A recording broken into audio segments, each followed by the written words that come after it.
তাআলা আনহুকে দরজার মধ্যে আয়েশা একটি ডাক দেওয়ার সঙ্গে সঙ্গে ঘর থেকে বাইরে আসলেন। আল্লাহর নবী সাল্লাল্লাহু আলাইহি ওয়াসাল্লাম, নবী করিম সাল্লাল্লাহু আলাইহি ওয়াসাল্লাম সিদ্দিক আকবর রাদিয়াল্লাহু তাআলা আনহুকে বললেন, আরে আবু বকর, একটি ডাক দেওয়ার সাথে সাথে তুমি ঘর থেকে বাড়ি আসলা, তার কারণ কি? সিদ্দিক আকবর রাদিয়াল্লাহু তাআলা আনহু বললেন, নবী আমার বহুদিন আগে বলেছিলেন আপনি হিজরতে আপনার সাথী হওয়ার জন্য। যেদিন থেকে আপনি বলেছিলেন সেদিন থেকে আপনার আবু বকর কোনোদিন বিছানার মধ্যে পিঠ লাগাইয়া ঘুমাই না।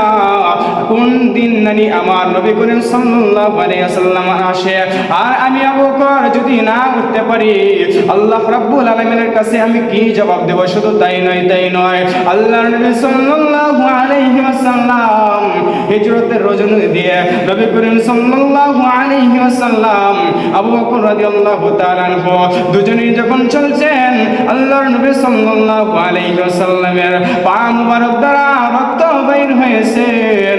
আল্লাহর নবী সাল্লাল্লাহু আলাইহি ওয়াসাল্লামের পা মুবারক হযরত সিদ্দিক আকবর রাদিয়াল্লাহু তাআলা আনহুর জামা ছিঁড়ে দিয়ে পা বেঁধে দিয়েছেন। শুধু তাই নয়, গভীর রজনীতে সিদ্দিক আকবর রাদিয়াল্লাহু তাআলা আনহু একবার ডানে যায়, একবার বামে যায়, একবার সামনে যায়, একবার পিছনে যায়। আল্লাহর নবী সাল্লাল্লাহু আলাইহি ওয়াসাল্লাম বললেন, আরে আবু বকর, একটি ডাক দেওয়ার সাথে সাথে তুমি ঘর থেকে বাড়ি আসলা, এখন থেকে তুমি সামনে যাও, পিছনে যাও, তুমি বামে যাও, ডানে যাও, তার কারণ কি?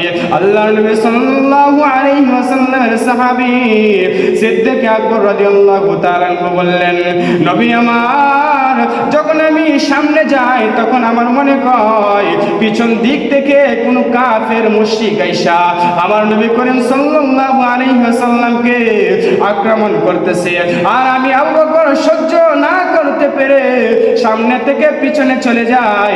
আবার যখন পিছনে চলে যায় তখন আমার মনে হয় বাম দিক থেকে কোন কাফের মুশরিক আইসা আল্লাহর নবী সাল্লাল্লাহু আলাইহি ওয়াসাল্লামকে আক্রমণ করতেছে, এজন্য আমি ডান দিক থেকে বাম দিকে চলে যাই।